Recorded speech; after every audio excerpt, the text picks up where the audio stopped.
Lemon pills, जो मैं last video में आपको दिखाई थी। इस लेमन पिल्स को मैं रखती हूँ, तो 2-3 दिन के बाद इसको ग्राइंडिंग करके उसका उपटन बनाती हूँ। तो देखिए अभी इसको, ये है खाली लेमन पिल्स, इसको ये तो स्लाइस में कटा हुआ है, इसको अब हम ग्राइंडिंग करेंगे तो ये पूरा पेस्ट हो जाएगा। तो इसके लिए मैं अभी ग्राइंडर ले रही हूँ, इसमें इसको डाल दूँ।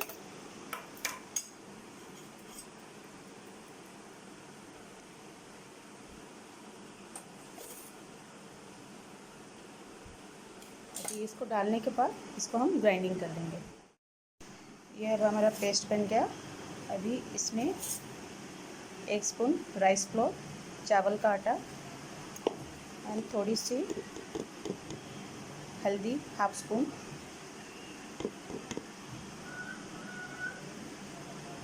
इसको मिलाएंगे।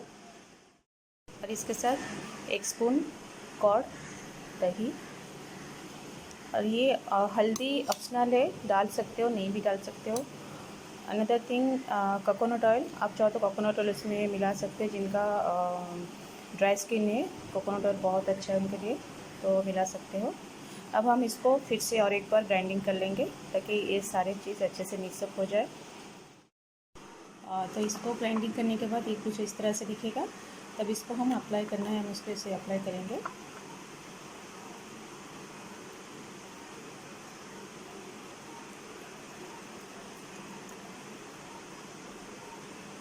इसको ऐसे अप्लाई करके 10 से 15 मिनट के लिए छोड़ देंगे। जिन जिन एरिया में आपका ज़्यादा टैन है और सन एक्सपोजर होता है, उस एरिया में आप अप्लाई करके छोड़ दीजिए। एंड 10-15 मिनट के बाद देखेंगे ये पूरा आपका टैन रिमूव कर देगा। अदरवाइज़ आप अगर नहाने के टाइम इसको लगा रहे हो, फिर 5 मिनट रख के आप उसको वॉश कर सकते हो। हल्का हल्का सा स्क्रबिंग करके वॉश कीजिएगा ताकि ये आपका अच्छे से बॉडी स्क्रबर के साथ आपका टैन रिमूव में भी मदद करे।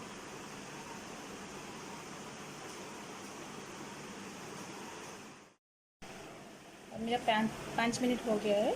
इसको ऐसे जो एक टुकड़ा में रखी थी, तो इसको ऐसे स्क्रब करके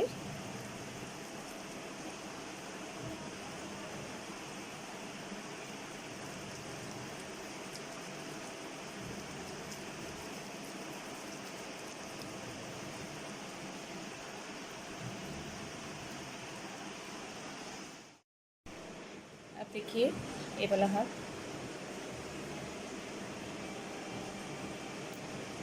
ये बहुत पॉलिश लग रहा है, बहुत ही अच्छा लगेगा। जब आप यूज़ करेंगे ना तब आपको पता चलेगा।